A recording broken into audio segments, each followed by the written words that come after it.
उम्मीदवार सभी भाइयों और वो सभी लोग जिनको टिकट मिला है, ऐसे विधिवत उम्मीदवार भाइयों, मैं आप लोगों के दरमियान में बहैसियत सदर बिहार पे हाजिर हूँ कि एमआईएम के लगभग 50 सीटों पर या 60 सीटों पर लोग तैयारी कर रहे हैं। पार्टी ने फैसला सिर्फ गठबंधन में 35 सीटों में लड़ने का किया, लेकिन आखिर में पार्टी ने अपने फैसले को और तब्दील करके 30 सीटों पर चुना।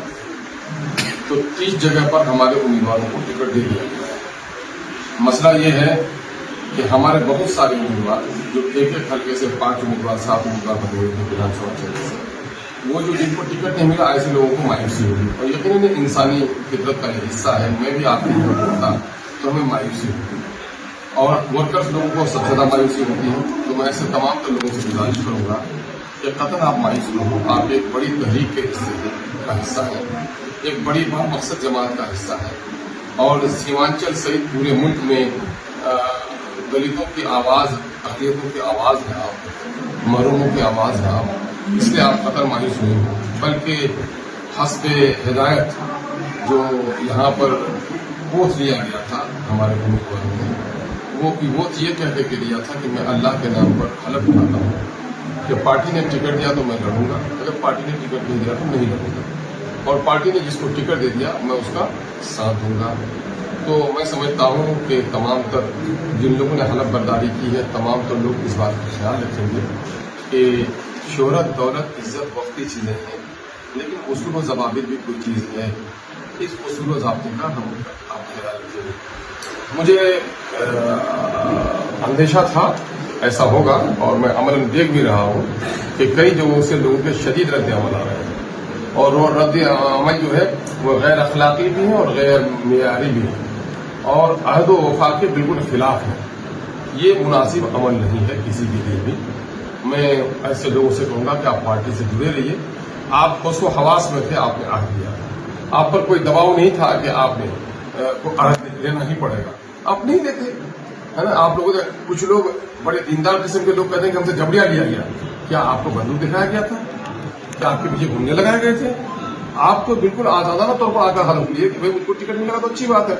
अगर आप ये समझ रहे थे कि हलफ बर्दारी पर मुझे ही टिकट मिल जाएगा, तो मैं तो समझता हूँ कि नादानी है और नादानी हमारे बड़े लोग करें तो ये मुनासिब अमल नहीं है। साथ ही मैं ये कहता हूँ कि राजद ने टिकट बहुत सारे लोगों के काटे, सीटिंग एमएलए के काटे, जबान किसी की नहीं खुल पाई, गाड़ी पर बैठे घर लौट कर आ गए।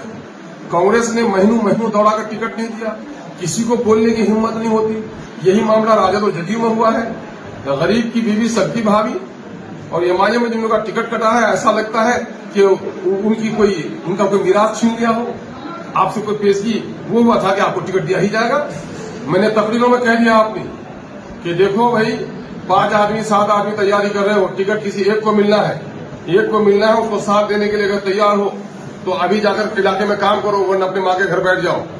पार्टी को ऐसे लोगों की जरूरत नहीं है जो लोग अहद व वफा को पूरा न करें। जो मुकद्दर में है वो होगा, किसी के मुकद्दर को कोई तब्दील नहीं कर सकता, लेकिन उसूलों का ख्याल रखना चाहिए।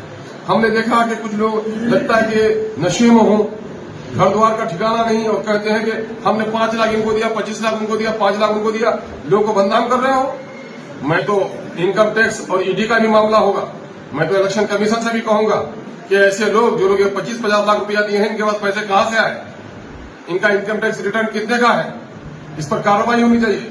डिफॉर्मेशन का मामला आता है कि किसी के सभी को बर्बाद करने की आप कोशिश कर रहे हैं, ऐसे लोगों पर कार्रवाई होनी चाहिए। हम लोगों ने साफ शफाफ तरीके से अपना वो किया है कि भाई जितने लोग हमारे लड़ने के लायक हो उतने लोग लड़ें। अरे हमारे पास तो 50-60 जगह से अप्लाई किया है, कम से कम 100 सीटों के लिए मुतालबा कर रहा है। हम पागल है कि हम लड़ा देते? अगर हम टिकट बेचने वाले तो और जगहों पर क्यों नहीं दे देते? हम तो बहुत ही संयम के साथ काम कर रहे हैं, उसके बावजूद ये जबान खोल रहे हैं लोग। अभी इस ताल्लुक से मैंने अपने उन मगमूम भाइयों के लिए मैं उनके गम में शरीक हूं कि, लेकिन मैं आपसे गुजारिश करता हूं कि आप पार्टी का साथ दीजिए और जिन लोगों को टिकट मिला है आप मगरूर न हो, बल्कि वो साथी जिनको टिकट से महरूम रह गए हैं उनके घरों पर जाइए, उनका हाथ पकड़िए और अपने कारवां में ऐसे लोगों को शामिल करने की कोशिश कीजिए। मैं आम आवाम से, बुजुर्गों से, नौजवानों से, किसानों और मजदूर से कहूंगा कि एमआईएम एक तहरीक है। बैरिस्टर सुदन अवैसी साहब ने सीमांचल की बदहाली को दूर करने के लिए, सीमांचल के मसाइल की आवाज उठाने के लिए और बिहार के बेशुमार इलाकों में जो लोगों को महरूम रखा गया है, तरक्की से महरूम रखा गया, नौकरी से महरूम रखा गया, पढ़ाई से महरूम रखा गया, जुल्म और ज्यादती उन पर हो रही है, ऐसे तमाम तो लोगों की आवाज है। इस आवाज को ताकत बख्शिए। यकीनन मैं समझता हूं कि बैरिस्टर अब्दुल अवैसी का बाजू मजबूत होगा तो समाज की खराबी के खिलाफ लड़ने में और हम अभी एक